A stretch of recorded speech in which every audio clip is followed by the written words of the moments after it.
जगह पर बाबा साहब का नाम ले रहे हैं, या तो उन तक हम लोग अपनी आवाज़ पहुंचा नहीं पा रहे या फिर हम जो समझा नहीं पा रहे। तो मेरा तो ये मानना है कि भाई जितनी जल्दी हो सकता है आप जो बाबा साहब का नाम गलत जगह ना जोड़ें। उन्होंने शिक्षा से जोड़ा है, उनको ना कि कावड़ ढोने में जोड़ा है या मंदिर जाने में जोड़ा है।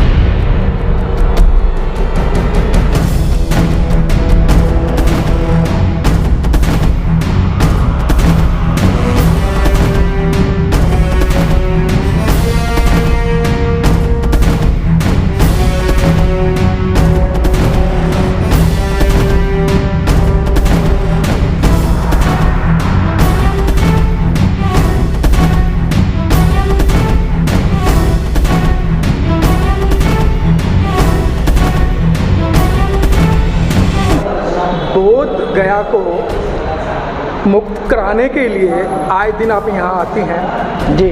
आपकी आवाज़ सरकार तक नहीं पहुँच पा रही या सरकार के कानों में तेल पड़ा हुआ है, क्यों नहीं वो मुक्त किया जा रहा है? क्या लगता है आपको? सरकार कानों में रुई लगा के बैठी है, तेल ही नहीं पड़ा है, उसके कानों में तेल के साथ उसने रुई भी लगा ली है, क्योंकि वो हमेशा अपने फ़ायदे की बात सोचती है। इसलिए हमारे महाबोधि महाविहार को नहीं छोड़ना चाह रही है, क्योंकि हमारा जो बौद्ध धर्म है वो हमारा पूरा ऑल ओवर वर्ल्ड में फैला हुआ है। हमारा बौद्ध धर्म यहाँ से, इंडिया से चीन, जापान, रूस सब जगह गया, और वो धर्म जो है हमारा यहाँ फिर से आ रहा है लौट के।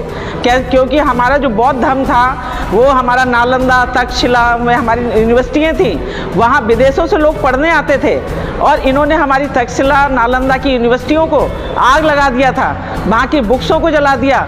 होंगसोंग जो था वो 6 साल में पैदल चल के, उसने नालंदा यूनिवर्सिटी के बारे में पढ़ा था, सुना था, वो 6 साल पैदल चल के उसके बाद में यहाँ नालंदा पहुँचा, और उसके बाद में उसने यहाँ पे शिक्षा ग्रहण की। बहुत सारे हमारे फायान हुआ, अलबरूनी हुए, ये सारे हमारे नालंदा, तक्षशिला की और बौद्ध धर्म को देख के ही वो विदेशों से यहाँ पर पढ़ने आ रहे थे, शिक्षा ग्रहण करने आ रहे थे। जिस तरह से आज हमारे बच्चे, क्या कारण रहा कि बुद्ध धर्म जो भारत के अंदर पैदा हुआ और भारत से ही लुप्त होता जा रहा है? और देश हैं, चीन है, जापान है, ताइवान है, मलेशिया है, इंडोनेशिया है, वहाँ लोग चांद पे मकान ढूंढ रहे हैं, वहाँ चांद पे पानी ढूंढने की कोशिश कर रहे हैं, और आप लोग अभी यहाँ गाय मूत्र और गाय गोबर में सुनते हैं।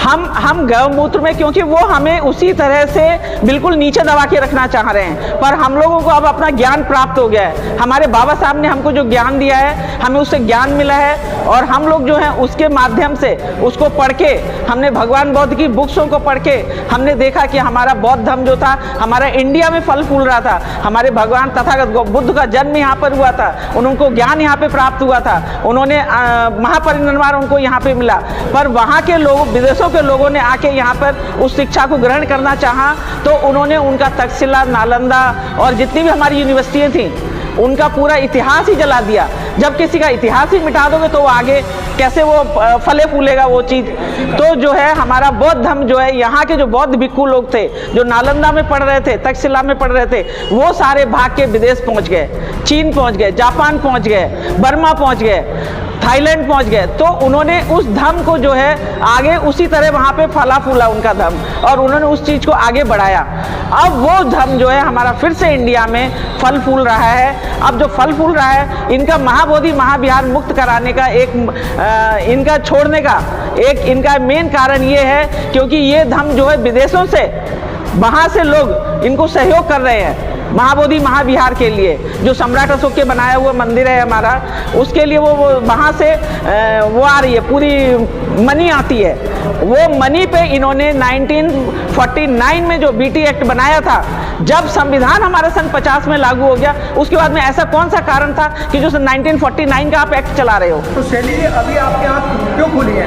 ये तो कम से कम हमारे लोग जो हैं पढ़ लिख के, शिक्षित होके अपनी चीज़ों को जान रहे हैं, और हम लोग आगे बढ़ रहे हैं। जैसे जैसे हमें वो होता है, ज्ञान प्राप्त हो रहा है, जैसे जैसे हम हो रहे हैं, वैसे ही हम लोग आगे बढ़ रहे हैं, उसी हिसाब से हम लोग अपने कार्य को आगे बढ़ा रहे हैं। और अब हम जो हमारा हमारा 25-26 को महाबोधि महाविहार के सिलसिले में ही जो हमारा मुक्ति आंदोलन है, हम जंतर मंतर पे अपनी आवाज उठाएंगे।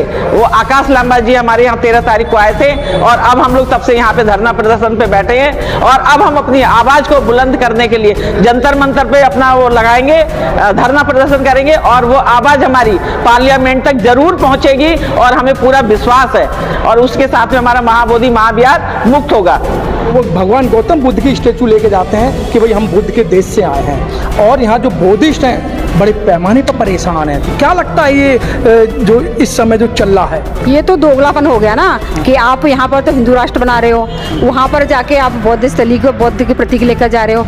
तो आप जैसे बाहर दिखाते हो वैसे ही आप इंडिया में भी रहिए। इंडिया में जब बुद्धिस्ट कंट्री है तो आप बुद्धिस्ट पने को आप लेकर आइए ना बाहर। जो है जो आप दिखावा कर रहे हो वो दिखावा करना या तो बंद करे या फिर आप भारत को बुद्धिस्ट कंट्री माने। ये मैडम कह रही हैं दिखावा कर रहे हैं कि जो हमारे भारत के जो प्रधानमंत्री हैं, जो भारत के जो लोग जो प्रतिनिधित्व करने जाते हैं, लेकिन मैडम जब से ये लोग आए हैं आपके पंचतीर्थ को बनाने में सबसे बड़ा योगदान रहा है। क्या ये पंचतीर्थ ये आप लोगों को बहकाने के लिए बनाया गया है या आप लोगों की जो एजुकेशन है उसे छीनने के लिए बनाया गया है? ये तो बिल्कुल स्पष्ट है कि हमारी एजुकेशन को छीनने के लिए बनाया गया। जितना हम एजुकेशन ले रहे हैं आज के टाइम, जब से बाबा साहब ने हमको एजुकेशन के लिए ज्ञान वो किया, तो उसके दौरान हमारे यहाँ दिन प्रतिदिन हर बंदा एजुकेशन की तरफ दौड़ रहा है। कुछ प्रतिशत है जो लोग अभी भी एजुकेशन को नहीं जानना चाह रहे हैं और वो जो नहीं जानना चाह रहे हैं वो गटर में गिर रहे हैं। देखिए आप जो कावड़ लेके जा रहे हैं वो गटर में गिरना है, इससे बड़ी बात नहीं हो सकती है। उनको समझ ही नहीं आ रही है। अब उससे ज़्यादा क्या कर सकते हैं। कहते हैं एक बात हो, जो बुजुर्ग हमारे कह के गए, बहते को बहजान दे, बहते को बहजान दे, मती बताए ठोर, कहा सुना जब ना माने तो धक्का दे दे। और ये इन लोगों की औकात है, इनको ऐसे गिरना ही चाहिए। इनको डंडे फंडे सब कुछ बढ़ने चाहिए और गोबर में लिप लिप इनको खूब छेदना चाहिए। ये जब ही बाज आएंगे। बीना चंद्रा जी आप बहुत बड़ी बात कह रही हैं। अगर अभी सोमवार के अंदर अगर लड़कियां 4 व्रत नहीं रखेंगी, महिला 4 व्रत नहीं रखेंगी तो उन्हें अच्छा पति नहीं मिलेगा और महिलाओं के लिए अच्छे अच्छे बच्चे नहीं मिलेंगे। आप तो उन पर आरोप लगा रही हैं। व्रत रखना भी तो बहुत जरूरी है ना। नहीं, क्यों रखना व्रत, ये बताइए। उसी दिन क्यों रखना व्रत? अगर ऐसे ही अगर व्रत रखने वाले होने लगे तो जो हमारे बाबा साहब ने इतने संघर्ष किए थे, उनके इतना करने के बावजूद भी उनकी पत्नी चली गई, वो उन्हें नहीं बचा पाए, तो व्रत से क्या बताइए? क्या भूखे रहने से कोई हमको हमारे पति ये सब हमको मिल जाएंगे? मैडम तो आरोप लगाने के भूखे रहने से हमारे पति नहीं बचेंगे और ये पाठ पूजा करने से कोई फर्क नहीं पड़ता। कितना ये देखो गलत बोल रही है। क्या लगता है आपको? नहीं, वो जो शिक्षित नहीं है, जिनको ज्ञान प्राप्त नहीं है, वो इस तरह की बातें करते हैं। भूखे रहने से वो मोदी या दूसरे लोग जो है हमारे नेता लोग हैं, कितना भूखे रह रहे हैं, कितना व्रत कर रहे हैं, उनकी पत्नियां कितना व्रत कर रही हैं, उनके पत्नियां और वो लोग कितने तीर्थ स्थानों पे जा रहे हैं। तो ऐसा कुछ नहीं है कि हमारे व्रत करने से ये होगा और नहीं होगा। जो होना है वही होगा। और तो आपके सुर में सुर मिला रही हैं कि जो मतलब होना है वो तो होकर रहे। क्या लगता है? बिल्कुल सही बोल रही है वो। आप ये बताइए, जो व्रत नहीं रखते हैं क्या वो आदमी मर जाते हैं? क्या वो जिंदा नहीं रहते हैं? जो लेडीज व्रत नहीं रखती है और जो व्रत रखती है क्या उनकी दुगनी उम्र हो जाती है या 200 साल से ज्यादा हो जाती है? ये सब इन्होंने पखंड बनाया हुआ है। इन लोगों ने गुमराह कर रखा है इन लेडीजों को कि भाई ये नहीं होगा तो वो होगा। मतलब पाखंडवाद अंधविश्वास की बात कर रहे हैं कि इन्होंने बना रखा है। क्या लगता है कि मतलब उन्होंने बना रखा है या खुद अपने आप माना जाता है? मेरा तो ये मानना है कि कोई अगर हमें कह रहा है कि तुम ये चीज़ खा लो या ये चीज़ कर लो या कुएं में कूद जाओ, तो क्या हम कूद जाएं? ये कुछ तो हमारे ऊपर भी डिपेंड करता है कि हम क्या चीज़ मान रहे हैं, क्या चीज़ नहीं माननी है। हमारा खुद का भी तो विवेक होना चाहिए ना। जब हम बुद्धिस्ट बने हैं तो हमारी बुद्धि का विवेक भी होना चाहिए कि हम बुद्धि से काम लें। हमें अपनी बुद्धि का विवेक से ही काम करना है। कि आप मान लीजिए अब मतलब जो है जो यहाँ पर कितने सारे लोग मरे हैं, अभी प्लेन क्रैश हुआ, क्या उसमें ऐसे भाई नहीं होंगे जिनकी पत्नियां व्रत नहीं रखती होंगी? या फिर हमारे जो बॉर्डर है, बॉर्डर पर कितने सारे सिपाही मरते हैं, फौजी मरते हैं, क्या ऐसी हैं उनकी पत्नियां जो व्रत नहीं रखती होंगी?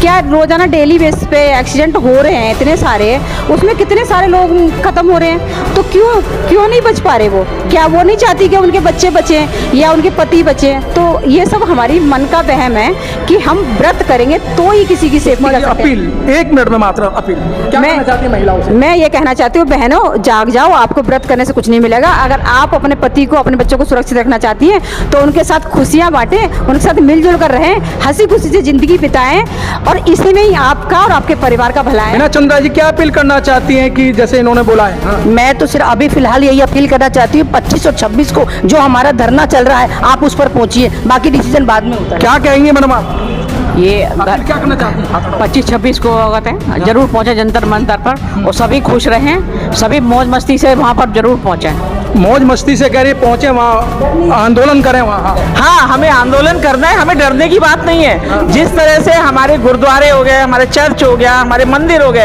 तो उस तरह से जैसे उन लोगों में भाई जो हमारा गुरुद्वारा है उसमें सिख का कब्जा है, चर्च है उसमें पादरी का कब्जा है मंदिर है उसमें हमारे जो पोंगा पंडित बैठे हैं तो उनका कब्जा जमा हुआ है। तो फिर जैसे हमारे बौद्ध विहार वैसे हमारे बौद्ध विहार में हमारा पूरा हक होना चाहिए।